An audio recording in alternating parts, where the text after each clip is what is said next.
ខាធិការនៃ RCB រវាងយុទ្ធភូមិភាគទី5កម្ពុជានិងយុទ្ធភូមិភាគទី1នៃថៃបានជួបប្រជុំគ្នានៅច្រកប៉ោយប៉ែតក្រុមលេខាធិការដ្ឋានគណៈកម្មាធិការព្រំដែនថ្នាក់យុទ្ធភូមិភាគកម្ពុជាថៃ RBC យុទ្ធភូមិភាគទី5រវាងភាគីកម្ពុជានិងយុទ្ធភូមិភាគទី1ភាគីខាងថៃ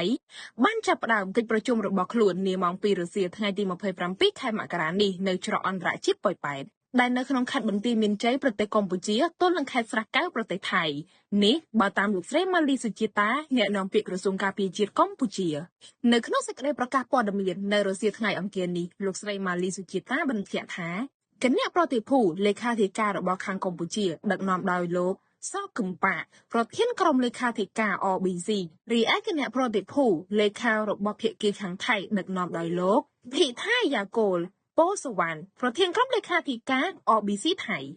ក្នុងកិច្ចប្រជុំនេះភាគីទាំងពីរដឹកនាំពិភាក្សាលើខ្លឹមសារព្រមទាំងផ្លាស់ប្តូរឯកសារគ្នាទៅវិញទៅមកដើម្បីត្រៀមរៀបចំកិច្ចប្រជុំពិសេសនៃគណៈកម្មាធិការព្រំដែនថ្នាក់យុទ្ធភូមិភាគកម្ពុជាថៃ